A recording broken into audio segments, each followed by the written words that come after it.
What shall we talk over this morning? A written question was handed in to you, which says, in brief says, when our energy is not dissipated by thought, when we are free from thought, what governs our actions? On what basis do we live?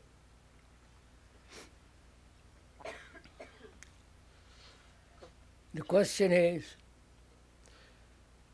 when we do not waste our energy through the conflict of thought, through opposing desires and self-contradiction, how is that energy utilized? How does one live with that energy in daily life? That's one of the questions. What happens when fear is so great that it destroys the capacity of observing? When fear is so great,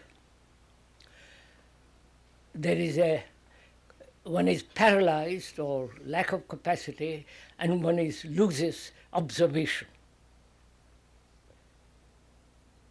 I was going to ask if we could discuss observation, including the art of listening, and why do we find that so difficult? Why do we find it so difficult to listen, the art of listening and observing?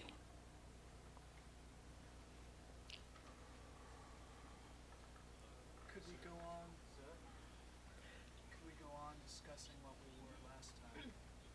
Which was what, sir? We were moving along discussing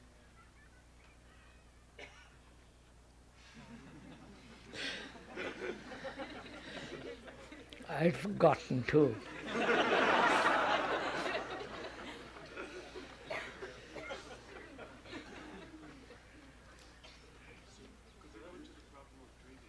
Of breathing.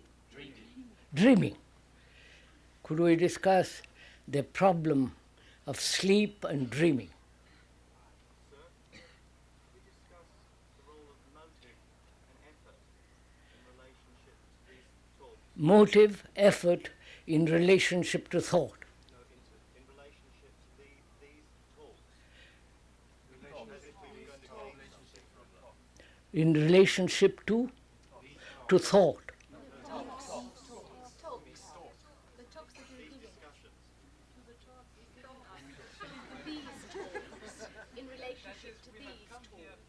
To things.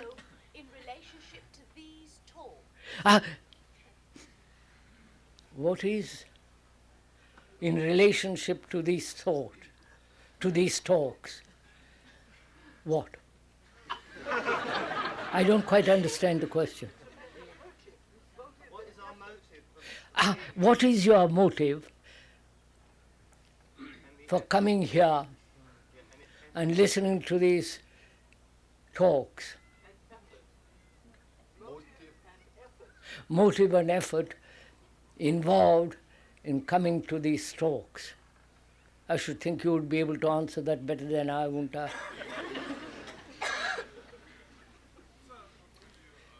Now, just, The very existence of the minority groups, ethnic groups in the world is today facing a terrible danger of survival, especially at the present.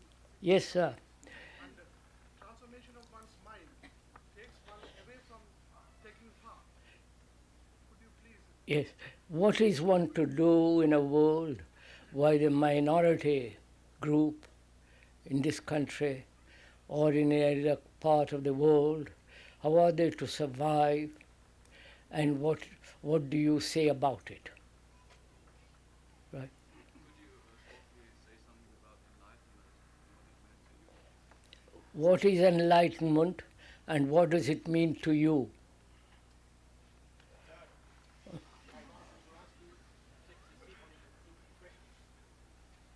first one, what do you mean with communion?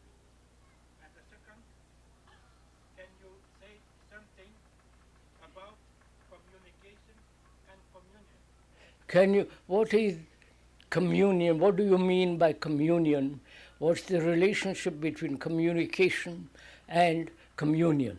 That's enough, please.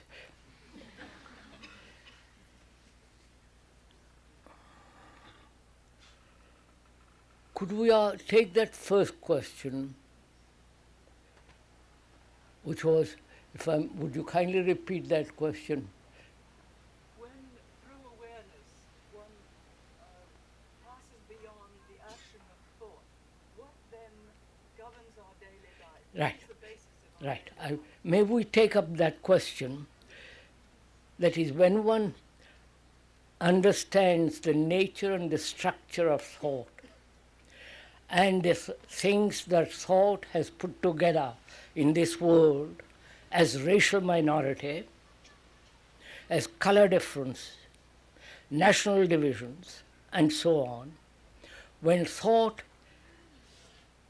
recognizes its limitation and remains within that limitation, and so there is freedom from thought, then what takes place? And what is the action of that in our daily life? I believe the questioner also said that within normal thought there is a pattern which we establish. When we're free of that pattern, how do Yes, yes. Shall we deal with that question? Perhaps we include all other questions in it.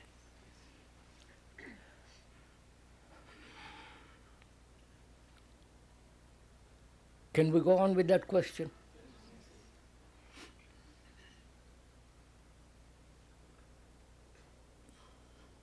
I wonder if one realizes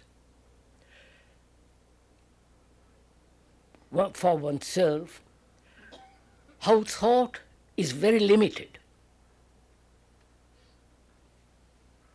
Though it pretends that it is not limited. I wonder if one realizes that first, that all our thinking, politically, religiously, socially, in all directions, at every level of our human existence, do we as human beings realize that thought is very limited. Limited in the sense that it is the outcome or the response of knowledge, experience, and memory, and therefore it is time-binding and therefore limited. Do we see that? Thought is a fragment. Thought, because it is a fragment, because it is the outcome or the response of a past knowledge. Therefore, it's limited. Do we meet this? Do we want to discuss this? Shall we go into that first?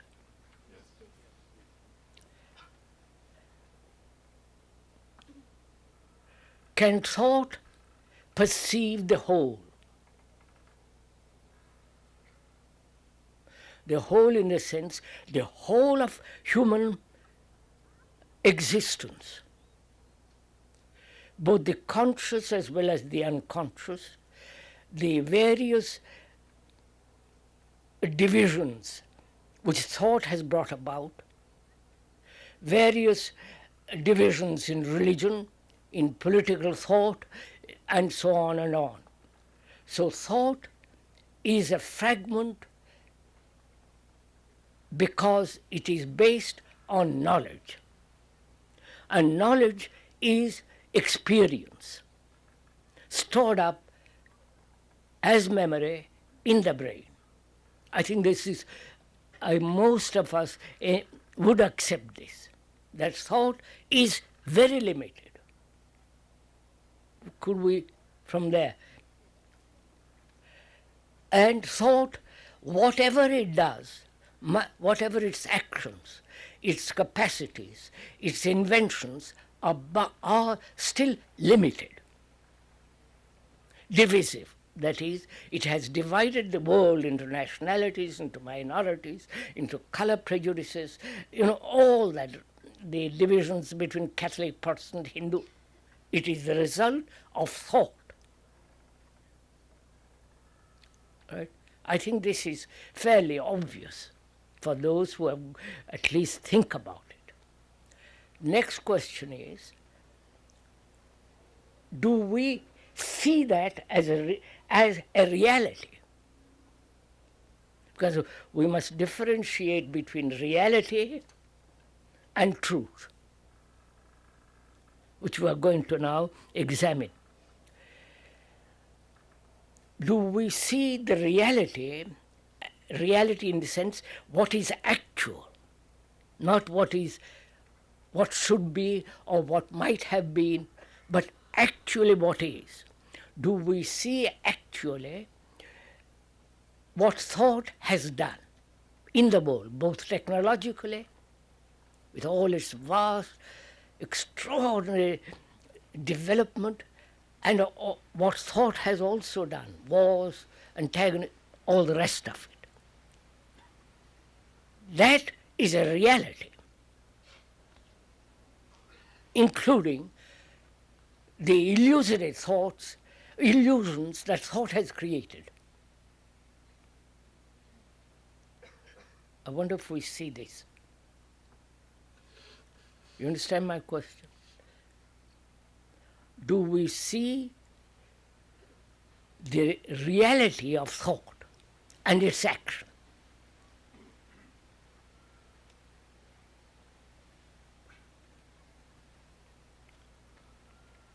The reality that thought has created as war, that's a reality. The reality which thought has created as belief. I believe in God, or I don't believe in God. Thought which has created the divisions between human beings, that's a reality. So, the things that thought has created is a reality, including the things that thought has created which are illusions, which are neurotic. So all that is a reality. Right? Thought has not created nature, the trees, the mountains, the rivers. So thought has created the reality in which, an area in which we live. Jealousies, anxieties, fears, pleasures, all that is a reality in our daily life. Right? When one recognizes it and goes beyond it, is that possible? You understand my question? I recognize that, one recognizes that thought has created all the shambles, all the misery, the confusion, the extraordinary conflicts that are going on in the world, which are reality, the illusions to which the mind clings, which is a reality, the neurotic actions which one indulges in, is a reality. When one comes to that point and realizes most profoundly, then what takes place? You understand my question?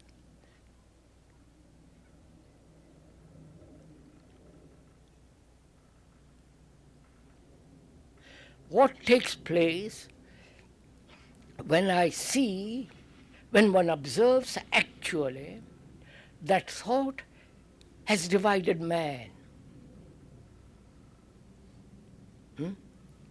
Right? Isn't that so? That thought has divided man against man for various reasons of security, pleasure, sense of separate existence, hoping through that to find, etc., etc. So, when you realize it, have an insight into it, into this reality, what takes place? You understood my question? Come on, please. Come on. This is a dialogue. It's not a talk by me alone. I think it makes one aware that having first of all thoughts of one's world. So please answer my question. Please don't, if you don't mind, let's stick to one thing. Do we realize the nature of thought? What, sir? What? I was going to answer the question. He was going to answer I was your going question. to answer the question. What is the answer the question?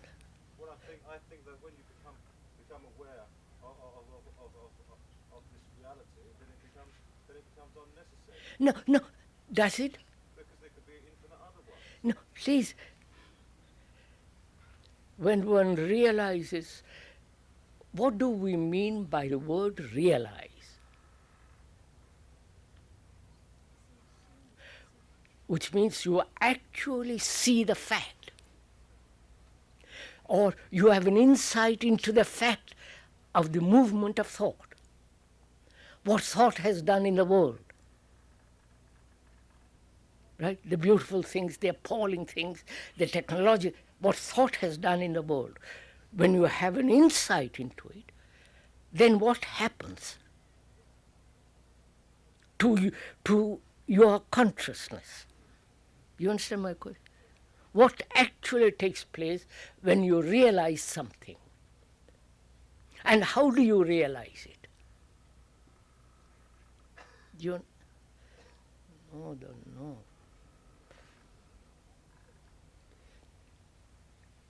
I realize, see, observe, have experience being bitten by a snake. I realize it's a fact. So, what has taken place then? Experience, pain, the suffering, and so my intelligence arises and says, be careful of snake, right? Intelligence arises, doesn't it? The awakening of intelligence is the realization that thought, whatever it has created, is a reality. So the realization of reality, or having an insight into reality, is the awakening of intelligence. You get it? I wonder, have you got it? Not I.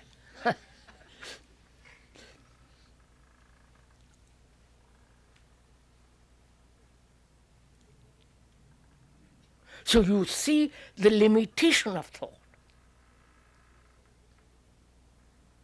And to see the limitation, with all the implications, is an intelligence, isn't it? I wonder if you see this. Right? Can we go on from there? So, what is the relationship between reality, intelligence, and truth? I wonder if are you interested in all this? Nah, not verbally, or part of your blood.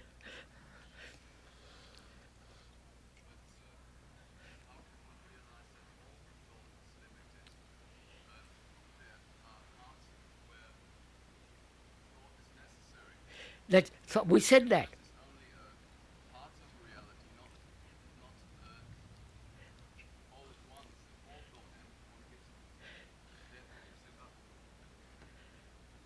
How does one realize thought is limited? That was the question first.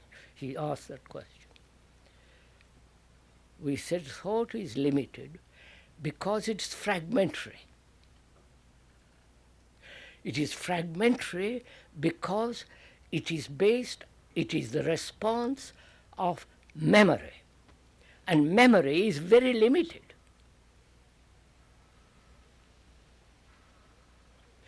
memory, though it's limited, must be orderly.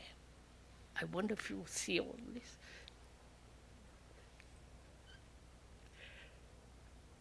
Thought must function sanely, rationally in the world of knowledge, which is technological world. But when that thought operates in relationship, in human relationship, there is disorder, which is a reality. I wonder if you see that. Because thought creates the image about you, and you create image about another. Thought is the process of creating these images, right? So, thought creates in relationship disorder.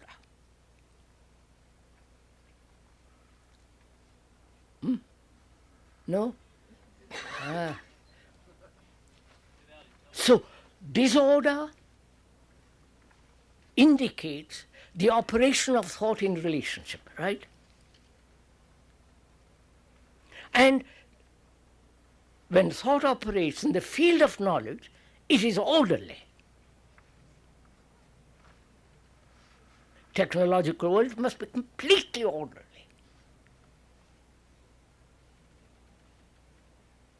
So, do you realize or have an insight into the operation of the whole movement of thought?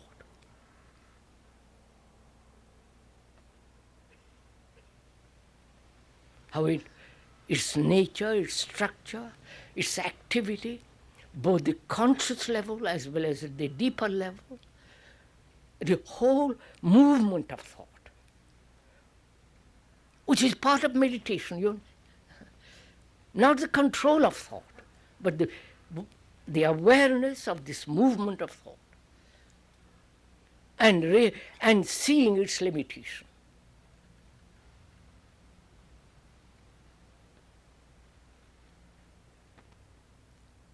Can we move from there? I know you're eager to move to something when you haven't actually done it. I'm keeping to the one fact, which is unless this is so, you can't go much further. Sir, I think we should discuss this point more until it is very clear how this perception can take place of the whole movement of thought, because it's not, we are just talking. Right. How do you see the whole movement of thought?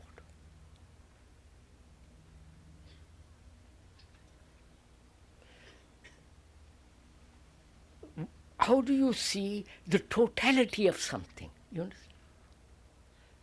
How do you see the totality of yourself? Let's begin with that. Much better.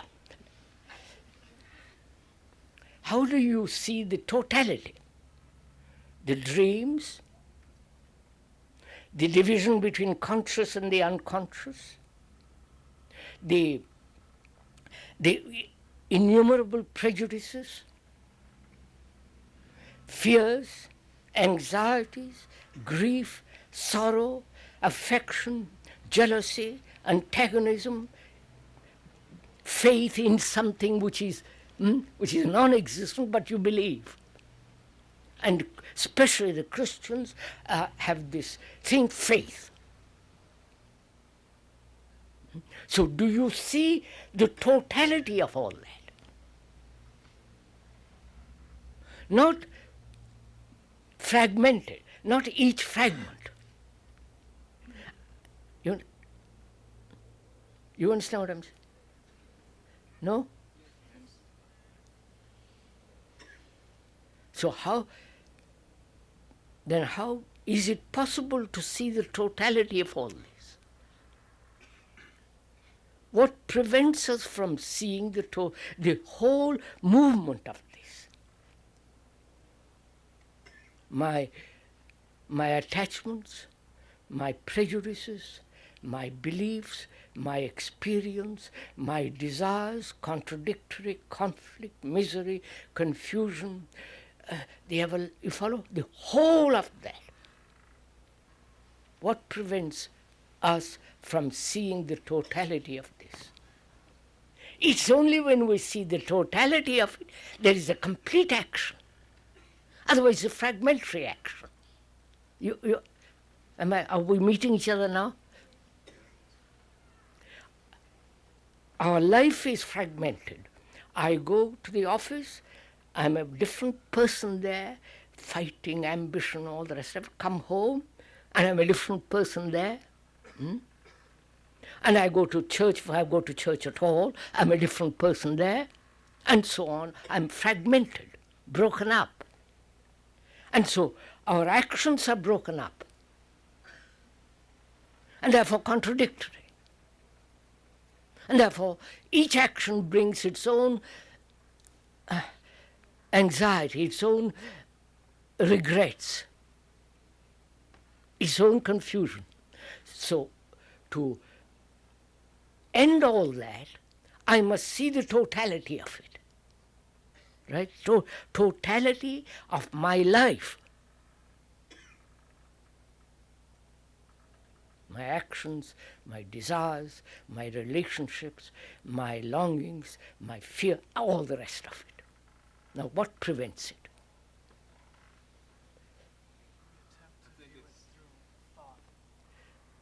Thought has created all this, isn't it?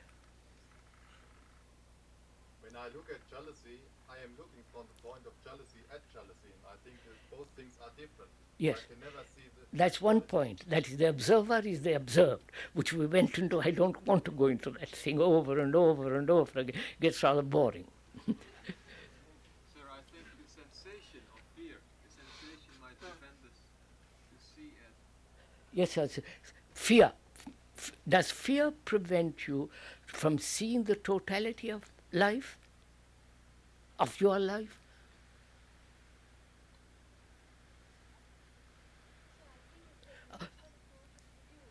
Huh?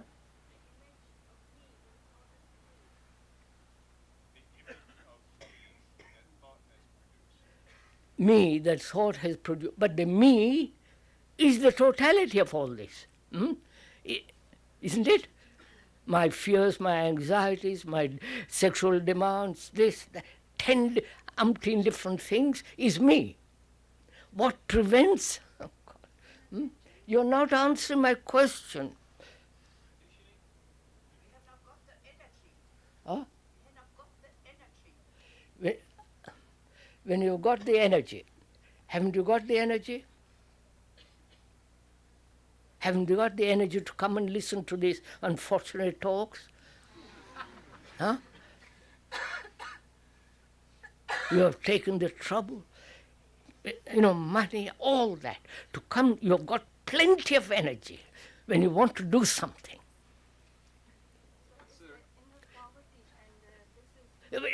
I'm asking you a question. Please answer. What prevents you from seeing the total existence of your life, of your daily life?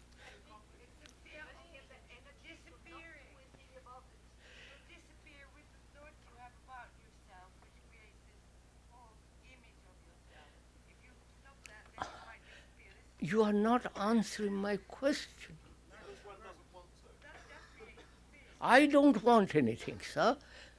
I'm asking you a very simple question. I'm asking you, what is it that prevents you from seeing the totality of your life? You say it is lack of energy. You've got plenty of energy when you want to do something. When you want to earn money, you spend the rest of your life earning it. But please just... We don't want to see ourselves. Is it that you don't want to see the totality of it? Or is it that there is no capacity to see the... And capacity implies culture, cultivating, doesn't it? So you will take time to see the totality of your life? take all your another year to find out? Well, nothing could be more dreadful than to look at all the You don't answer. Is it fear? Is it that you don't want to see it? Is it your habit, your tradition, your conditioning? The fragment is trying to look at the whole. I'm asking you, are you saying the fragment cannot see the whole? So you are using thought to see the whole. Is it? And you know at the same time, thought is a fragmentary affair. So through the fragment, you hope to see the whole. Is that it? Huh? So you don't realize actually that thought is a fragment. By putting many fragments together, which thought does, which it calls integration, and hoping thereby to see the whole, it can't. So do we realize that thought cannot see the whole?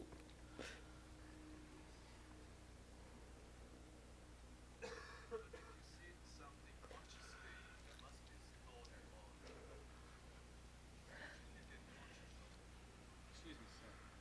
Is it we understand it? Well, I understand it, but I don't realize it. Realizing it is something that you can't come out of it. He says, I understand it, but I don't realize it. When you say when you use the word understand, what do you mean by that word? Intellectually, verbally understand. I see the truth of what you're saying. No, if you see the truth, it is the whole.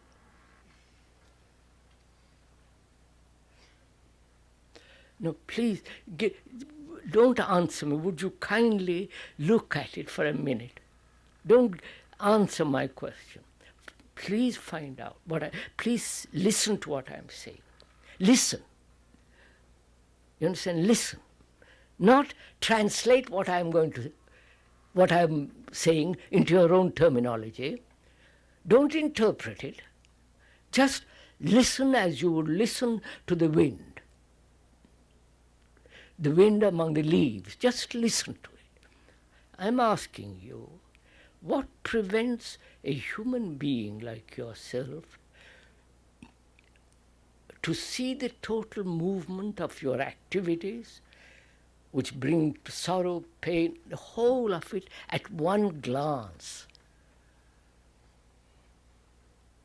Because we attempt to express it in words.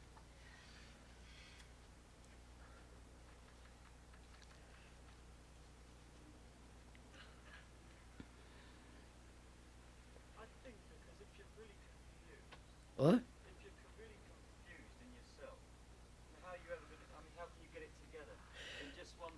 Yes. So you are saying, sir, aren't you? I'm confused, therefore I cannot possibly see the totality. Not unless I have that stillness that I can actually see it. What? Not unless I have the stillness, the actual. Yes, that's right, the same thing, sir. You say, to observe something, my mind must be quiet, right? So your mind is not quiet, therefore you're not observing. So you're saying one of the factors is, to see something whole as a whole, my mind must be quiet. Then the question arises, how do you make the mind quiet? By repeating words? By controlling the thought? Then arises, who is the controller? So on. You understand? You go round and round in circles.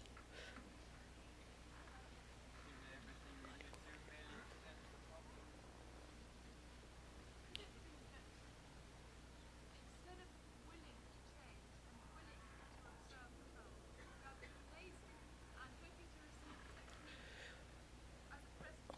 We are being lazy instead of changing, doing something about it. We are really very lazy people. Is that it? Because our vision is limited. Now, may I put a question differently? Please don't answer me because it just...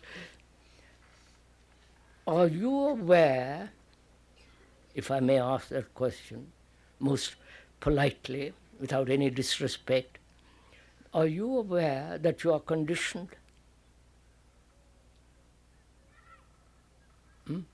Are you? Totally conditioned, not partially conditioned. Your words condition you, right? Education conditions you. Culture conditions you. The environment conditions you.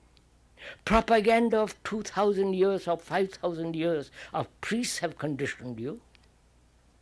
So you are conditioned right through. When you say, I believe in God, that's part of your conditioning. Like the man who says, I don't believe in God. So, do we realize that this is a fact?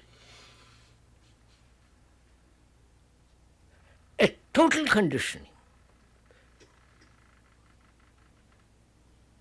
Then when you realize it, what takes place?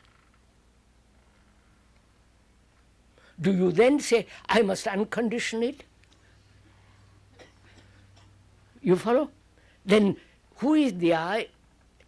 And that I is part of your conditioning. So what do? That's my master. Please stick to one simple thing here. I realize I'm conditioned. Conditioned as being a Hindu, broke away from it, and become something else, and join Christianity or whatever it is. I'm conditioned. Conditioned by culture, conditioned by the food I eat, conditioned by the climate, heredity, by my activity, by environment. My whole being is shaped, conditioned, molded. Do I realize it? That means, do I see the actual fact of it? Not the idea of it, but the actual reality of it.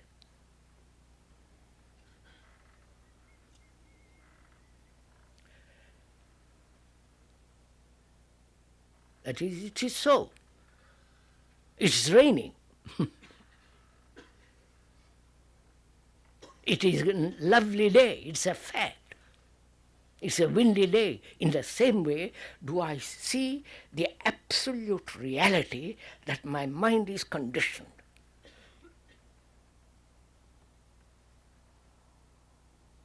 Then when I realize it, when there is the realization totally that I am conditioned, then what movement takes place? That's what I want to find out. Do you understand my question now?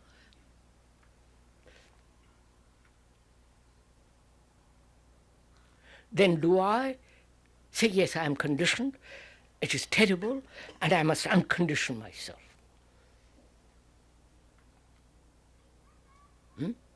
Then you begin the conflict, right? The I then becomes part, the I thinks it's separate, but is part of that conditioning, right? So, what takes place when you see that? No movement. That means what? You go slowly, please don't throw words at each other. What takes place when I realize that I am entirely conditioned?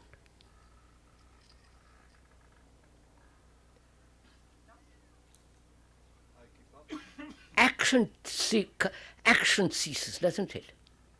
I go to the office, but the action to change my conditioning is not there. May I say something? Again, do you mind if you come back to your way of saying activity for all those activities of the mind? The action comes afterwards. Yeah, So it's all activities. yeah, so I'm saying, sir, please, look, I have to go to the office or to the factory or become a clerk or secretary. I've got to work. I work in the garden or a teacher or do something. That's so. But I realize that I'm conditioned. My concern is what happens when I realize totally this state. I cease to act in that state, don't I? There's no action. I'm a total prisoner.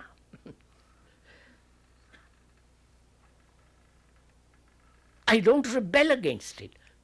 Because if I rebel, I'm rebelling against my own conditioning, right? Which has been put together by thought, which is me. I wonder if you see all this. So, in that area of condition, there is no action.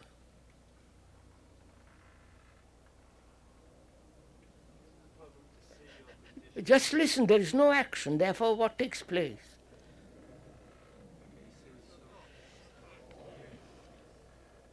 There's no reaction. So, not having any reaction anymore. So, Do it. Find out what takes place. What's that? I can't hear this. What? He says he becomes free inside. Becomes free inside.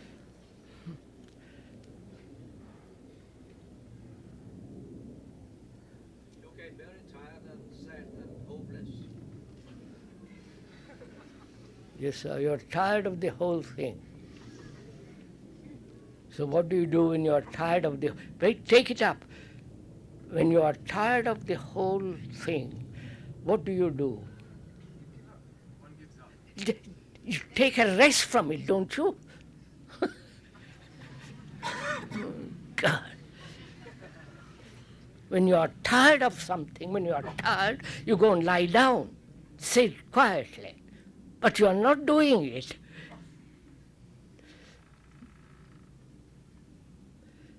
So,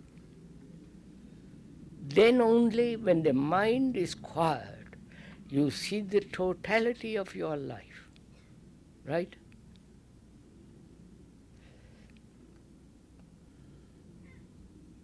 But our minds are chattering, trying to find an answer, follow? Beating on this conditioning. And therefore, there is no answer. But if you say, all right, I look at it, I know what, I have seen the whole movement of thought, which is my life. And whatever movement other than the conditioning is unreal. You understand what I'm saying? So the mind remains with the totality of its conditioning. It remains. It doesn't move. Do we communicate something with each other, to each other? So then I will go back and see. Thought is a fragment. Therefore it's limited. It's fragmentary because it is based on knowledge, experience, and memory, which is the movement of time, right?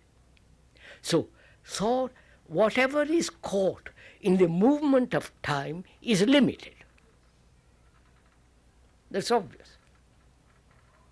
Whatever it is, either it's a machine, anything that's caught in the movement of time is bound to be limited. So thought is fragmentary and limited. And we think through thought we'll see the totality. That is our difficulty. We don't say thought cannot see the totality, therefore thought becomes quiet. If I can't see through this eye, through my eyes, I can't, you follow? I become quiet. So, thought becomes quiet. Then I perceive the movement of what actually is going on, the totality of it. As we said the other day, when you look at a map, you see the totality of the whole map, right? Various countries, the colors, the hills and the sea, the totality. But if you have a direction, you don't see the totality. That is, if you want to go from here to Vienna, you have the line, directly you see that, and you disregard the rest. But here, as long as you have a direction, a motive, a purpose, then you cannot see the totality. Are we meeting each other now? So, have you a motive for coming here, for inquiry, for trying to understand yourself? Have you got a motive? That is, I want to understand myself because I'm terribly worried about my husband. And I hope by coming here I'm going to solve it. Or I have lost my wife or my father or my son, and I'm going to find out whether I can meet him in some other place, or what it means to suffer. So I've got a motive.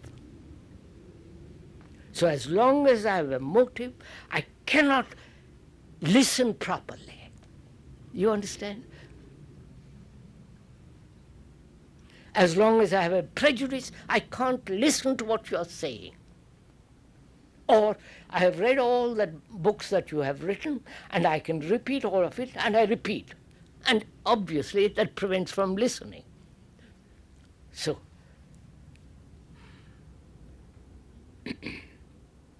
one cannot see the totality of one's life because we have never thought about it. We have never given even a single second to look at this totality. Because we are caught in our little fragments. Right? Now we are together trying to explore, look at this whole unfortunate, confused, miserable, occasional happiness, all of that we are trying to see the wholly. It is possible to see it wholly only when you have no direction, no motive, which is extremely difficult. Because we want to be happy, we want to be rich, we want to have a good relationship with another, we want to have our pleasures fulfilled, and so forth.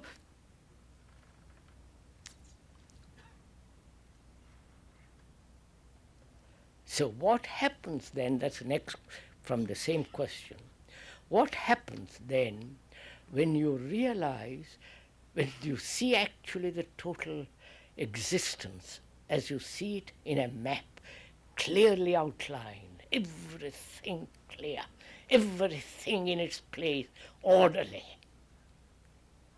You understand? The word art means putting everything in its right place. That's the real meaning of the word art.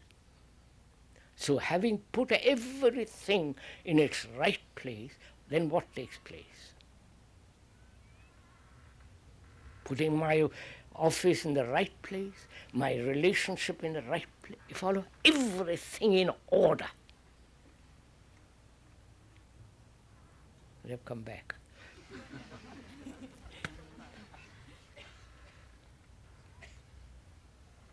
Then what happens then? One lives intelligent. Huh? One lives intelligent. One lives in, do you? Do we? You don't You see, please, come on, madam. Huh? You don't have to think about what you're going to do about Oh no, don't. You see, you are already you are ready to answer. You haven't got the other thing. You are ready to answer.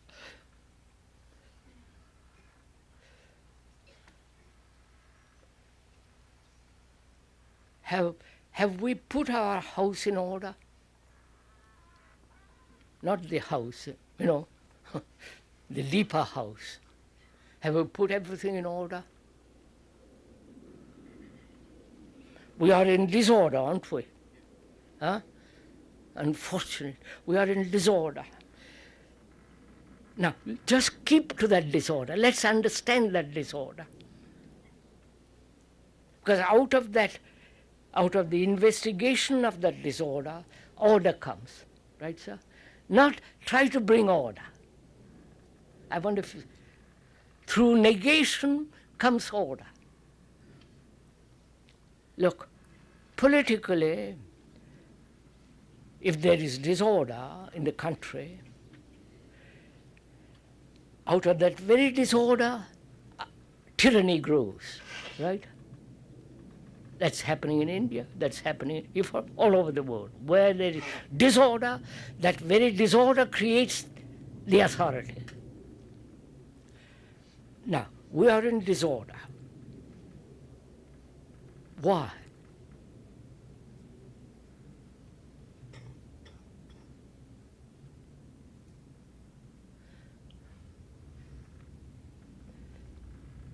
Would you tell me why you're in disorder? Not invent. Just see why this disorder exists in me. Why does it exist? Because I have contradictory desires, right? I want peace and I'm violent. I want to love people and I'm full of antagonism. I want to be free and I'm attached to my wife, to my children, to my property, to my belief, right? So there is contradiction in me. And that contradiction means confusion, right?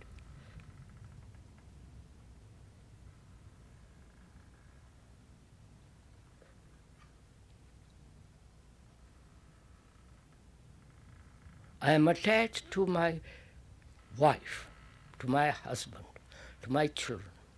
I am attached because I am lonely, I am desperate, I can't live with myself, I feel frustrated, miserable in myself, so I cling to you. But deep down, that fear of loneliness goes on, right? So there is contradiction in me. So can there be freedom from attachment, which is not love? So can there be freedom from attachment? Not little by little, freedom.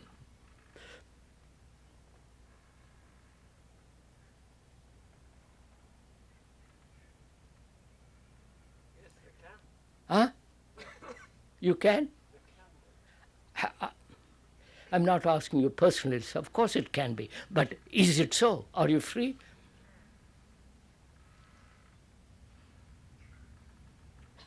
Then what's the point of discussing? Huh? Then it becomes a verbal discussion. What's the point of that? We are here, serious people, I hope, trying to understand and bring about a transformation in our daily life, transformation in our mind, in our consciousness. And if there is one thing which I completely see is, for example, attachment. What is involved in it? Jealousy, fear, pleasure, companionship, clinging to each other, possessiveness, and therefore losing. All that is implied in attachment. which was one of the causes of my confusion. So can I cut it, instantly be free of it?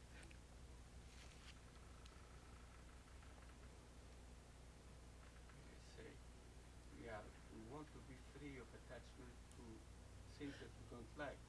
No, attachment to things you like, the attachments to things you don't like.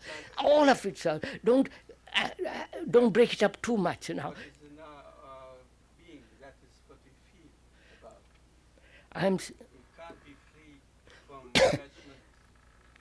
attachments to your faith, attachment to your beliefs, attachment to your gods, attachment to your church, attachment, sir. You understand, but you don't have to explain it more. That's one of the causes of confusion, one of the causes of disorder.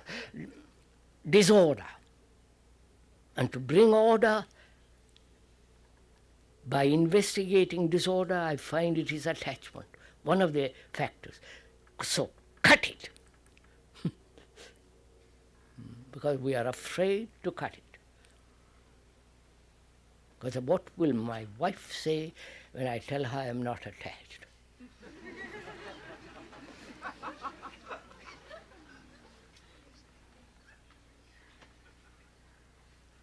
Because we translate, when there is freedom attachment, the wife or the husband understands, or the girl or the boy, that you are free from her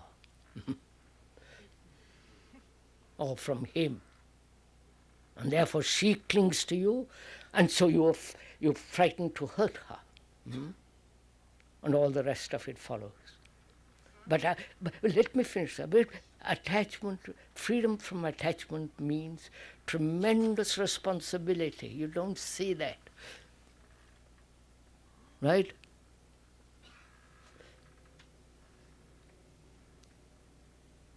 Look, we have built this place, Brockwood, for the last 7 years. We've worked at it, several of us. Plenty of energy, work, thought, you follow? Create this thing. If we are attached to that thing, then we are creating confusion. You understand? So, the speaker is not attached completely. I can leave tomorrow. And I mean it, I have done it. Not to Brockwood, but in other places. So, but being detached means great consideration, great responsibility to see this operates properly. You understand? Not that I walk away from it. So, when there is freedom from attachment, there is love. You understand? You don't. That means responsibility. So that means order. So can you, realizing one of the factors of confusion in our life,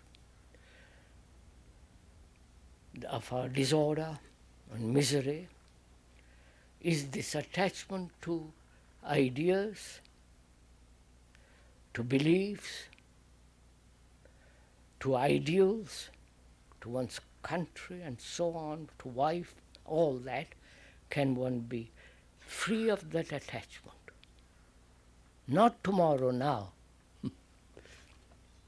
Because that is, you see the reality of it, what it does in life.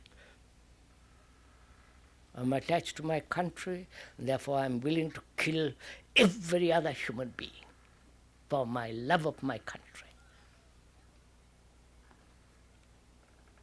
You mean, sir, you must be responsible for your country, but you mustn't be attached, you mustn't draw from it. Is that what you're making? No, that's not the point I'm making. The point we are making is, sir, not the country. Leave the country. You see how quickly we go off to something. I'm talking about attachment to your wife, to your husband, to a belief, to a faith, to an ideal for which you are willing to kill people.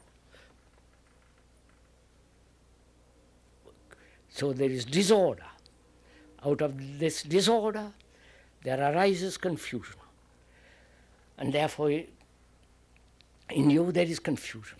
And one of the factors is attachment. Can you break it? Get away from it.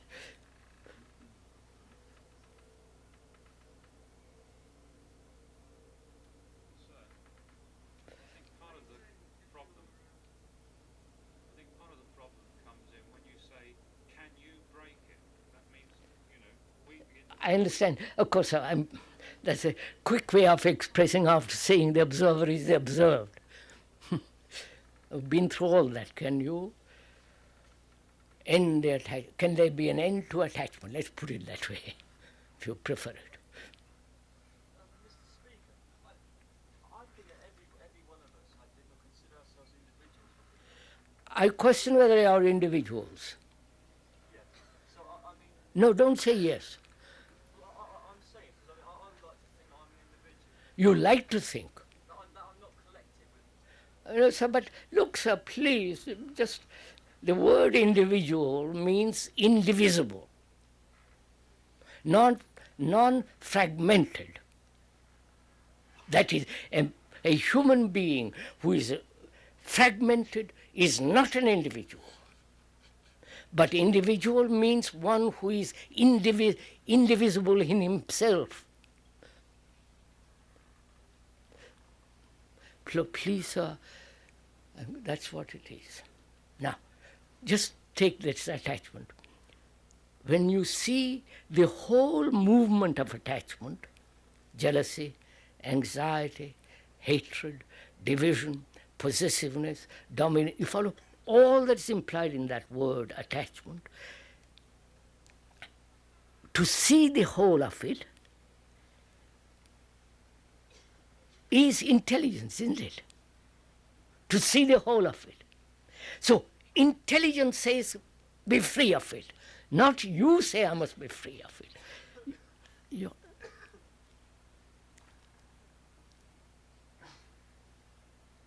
So intelligence then dictates, tells what is right action. Wherever you are, you understand? Whatever your life is, but in the office or at home or anywhere, if there is this intelligence at work, then there is no problem. Because this intelligence is supreme order, which has come because you have looked into disorder in our life. Out of that investigation into disorder, which is one of the factors, is attachment. In the observation of that disorder, the awakening of intelligence comes. You follow? Intelligence is awakened. And intelligence is not yours or mine. It's the intelligence. Therefore, it's not my individual intelligence tell me what to do. Then it's not intelligence. But it is when we have seen our disorder in our daily life, how it comes, observing it, investigating it quite impartially, objectively, without any motive. Out of that investigation is the awakening of this marvelous intelligence, which is also love. You understand? Oh, for God.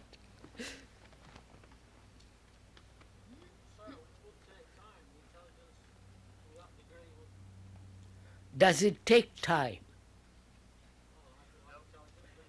Huh? It doesn't take time, as time is the produce of thought. So,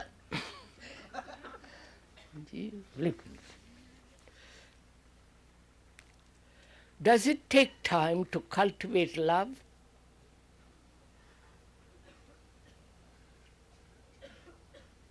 Huh? Do you cultivate love? Say, I must be kind, I must be generous, I must be thoughtful, I must be considerate, I must give and do all those things, day after day, day after day, day after day. At the end of it, you'll have this marvelous flower called love.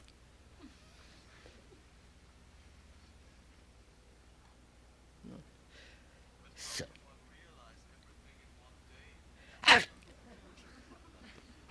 that's just it, sir.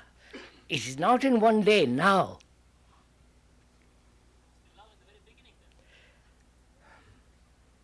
So if you when you say it is difficult, you have already made it difficult.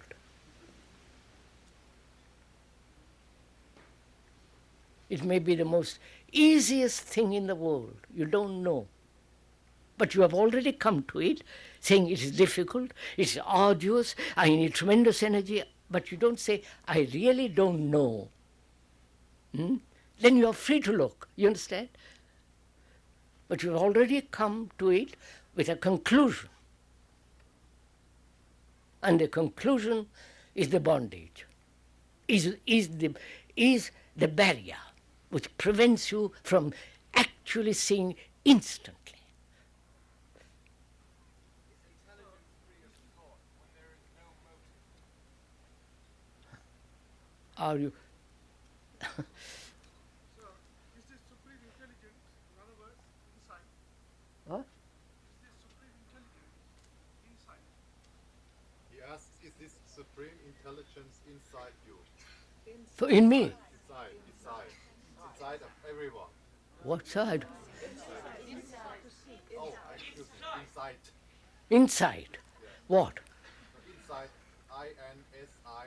I understand, sir. I understand inside. But what? What's the question? Is this supreme intelligence inside? Is supreme intelligence inside? No, sir. Insight.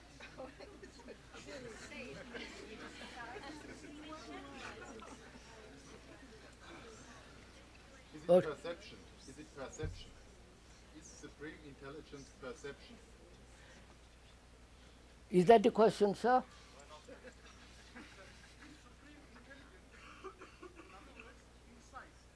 If you like to put it, what does it matter if you have got it? Words don't matter. You see, you people, look at this. What, sir? Could we return to what you were saying about bondage? Bondage. Just return to Yes, sir. bondage. Look, I want to go on. You don't know what the beauty of all this is. You're just, all right, so it's up to you. Let's begin again.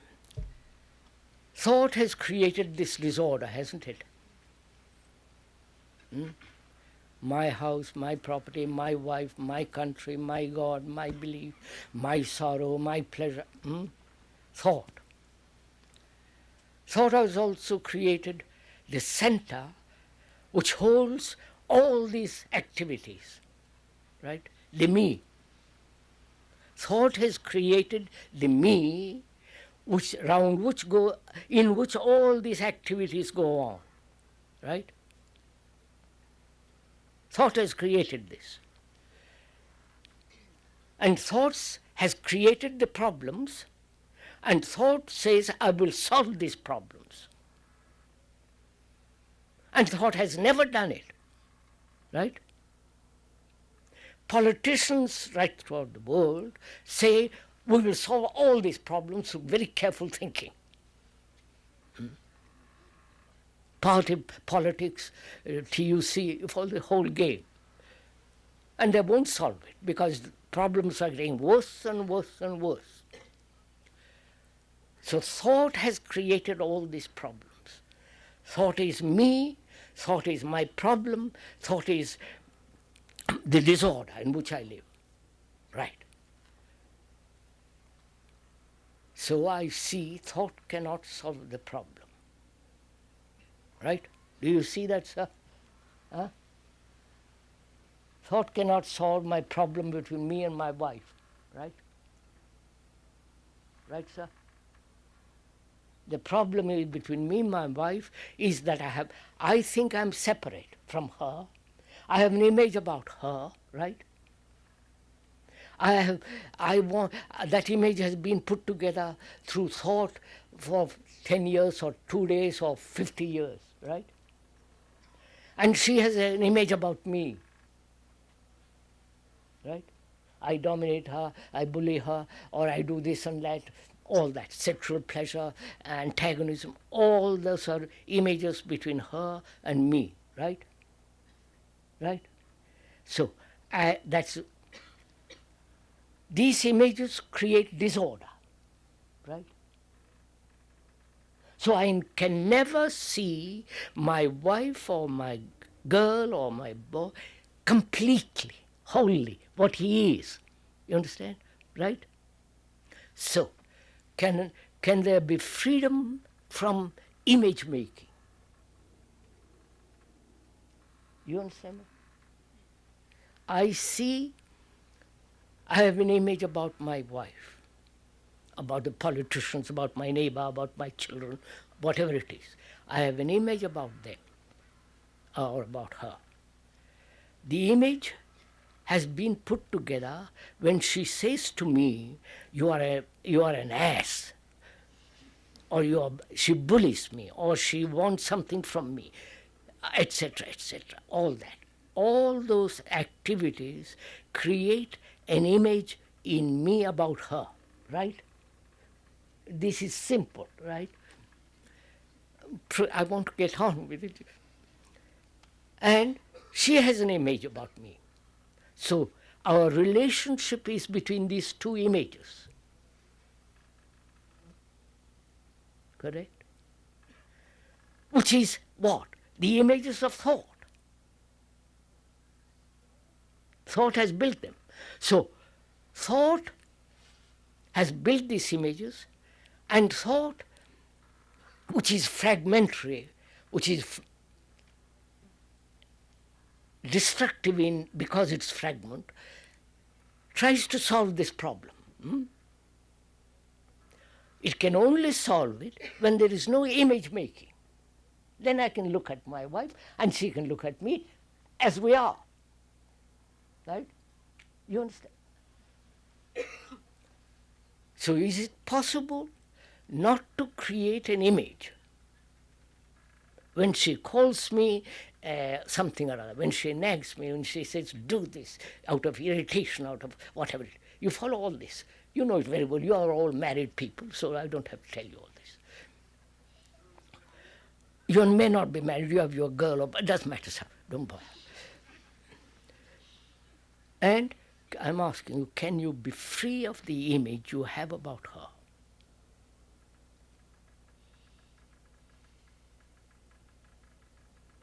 Because if you want right relationship, there must be no image between you and her or her about you, obviously. So how to end the image making? You understand my question? The image making is mechanical. Please listen to this carefully.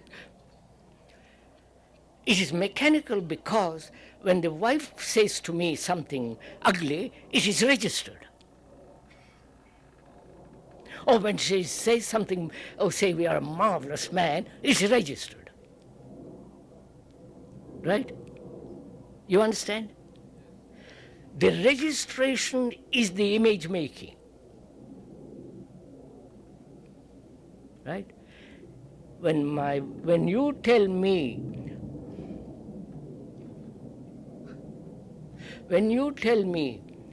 a flattering thing or insult, it is registered in the brain through hearing and all the nervous system, and it's registered in the brain. And so the brain, through thought, creates an image. Now, is it possible, please listen carefully if you are interested, is it possible not to register? You understand my question? When somebody tells you you look most beautiful or you are a great person, not to register it. The moment you have registered, the image begins. Professor, Let me finish, sir, let me finish. And when she tells you, or when you tell her you are something or other insulting, it is registered. So I'm asking, is it possible not to register the insult or the flattery? Yes, by listening with attention. Huh? By listening with attention. But you have heard me say that before. Therefore, he's repeating. Don't repeat what I have said. Find out for yourself, sir.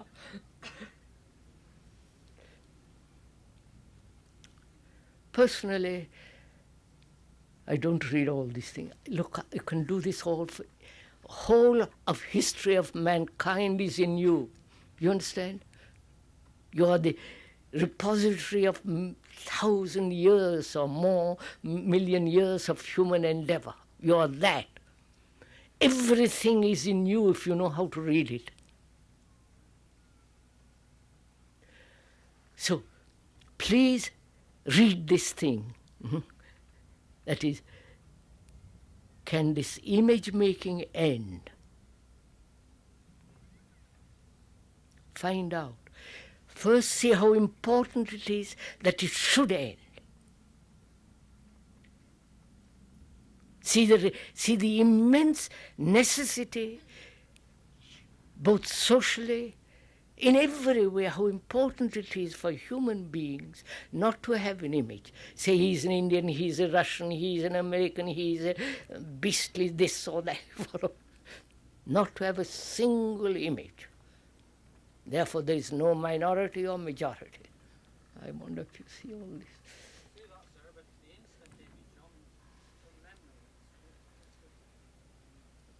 Is that possible? Not to register. This is very important. Please listen if you don't mind. You have to register when you do technological things, right? When you learn a language, it is tremendously important to register it. The words, the verbs, the irregular verbs and all the rest of it. You have to register it. It's very important when you are learning something. How to drive a car and all the rest. And also it's very important to learn very quickly about something and retain it.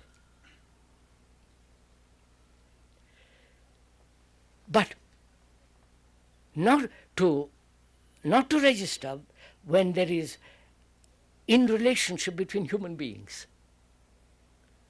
There it is much more important than the other. The other is fairly simple. Here it becomes tremendously important because conflict between individuals comes to an end. Between wife and husband, man, woman, between nationalities, between groups of people, follow this continuous conflict between people. To end that, as you are the total repository of all human endeavor, if you can put away with image making, then you are a total human being. You understand? So, is it possible for you to end the image making? Sir, Jesus. I often find that I register something which I don't want to register, and I wish I could. I don't want to register something very often. Then don't register it. But I don't know. But it happens so fast, I can't stop it. So, just a minute, see what takes place. Registration is a mechanical process, right? Because our brains have become at least part of it mechanical, right? We live a mechanical life, don't we? Repeat the same pleasure sexually, or repeat the same old tradition. If you are a Catholic, you go to church, well, you follow the same thing, repeat, which is we have made our life into a mechanical process. Because in that there's great security, right? Do you see that? Being mechanical gives a great certainty. So, we are asking, can this mechanical process in certain areas is completely important, but human relationship, it is totally dangerous, absolutely dangerous, not relatively, absolutely dangerous. So can you end the danger? Do you see the danger?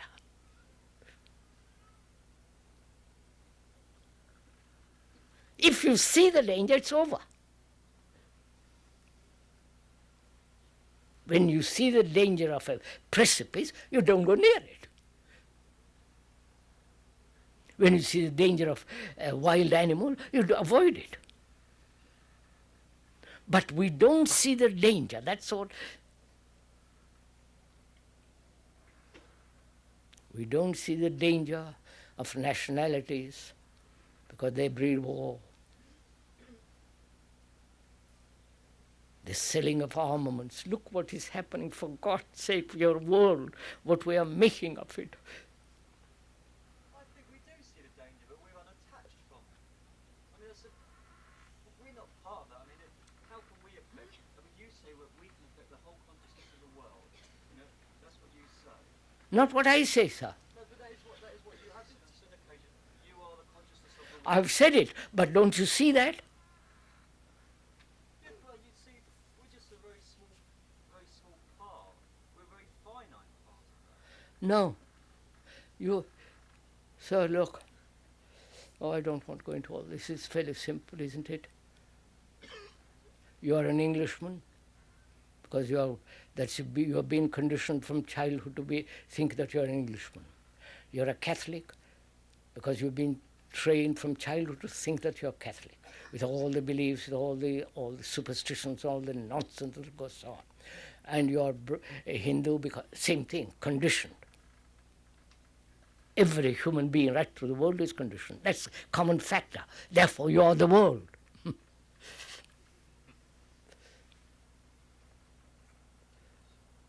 So, is it possible not to register?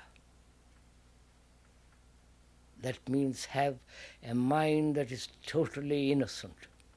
You understand? That can never be hurt nor never be flattered. So is it possible to find that out, to see what it does in human relationship if you have an image about somebody? You have an image about me, haven't you? Huh?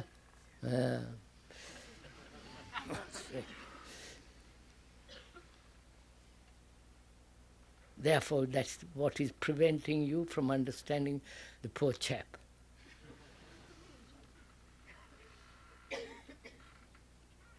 So, we are saying, is it possible? I say it is. Not because an idea, in my life as a speaker, it is so. I wouldn't talk about things if it isn't real, if it isn't an actuality. I wouldn't be a hypocrite. I abominate all that kind of stuff. So, I say it is possible. It is so. It can be done. Then you will tell me, please tell me how to do it. Wait, listen carefully. Please tell me how to do it. The moment you say how, you want a system. That very system implies mechanical process, right? So you are asking a person who denies mechanical process, asking him, tell me mechanical process. You understand? So we lose our communication. So I say, please don't ask how. See all the implications of that word how. Mechanical, method, system, practice, which you do, which you are doing when you talk about meditation, which is all nonsense, which we'll go into. So don't ask ever how, but look. You understand? Look at your image. Become conscious of it, aware of it. See what it does.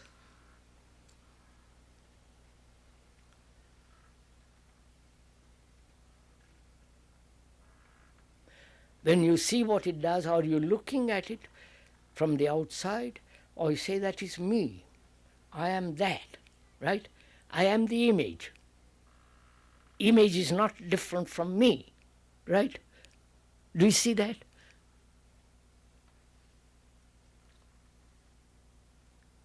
So, the observer is the observed. And then what takes place? There is no movement to make further image. Do you see that? And if you see that, the thing is over.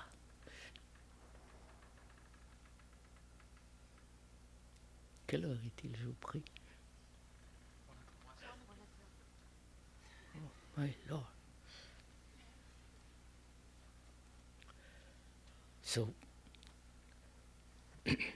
when we are confused, to seek light out of confusion is to further the confusion, right? I wonder if you see that. I am confused. Whatever I do out of that confusion will still be confused. Whatever my choice will still be confused. So, first, is it possible to clear this confusion in myself? It is possible when there is, I'm taking these two examples, attachment and image making. When there is freedom from these two, there is clarity. Absolute, complete clarity. Therefore, there is no choice. So, out of understanding what is disorder comes order. But to seek order when I am confused, as the politicians and all the people are doing, will lead further confusion.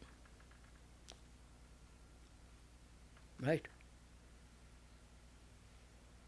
I think that's enough for this moment, isn't it?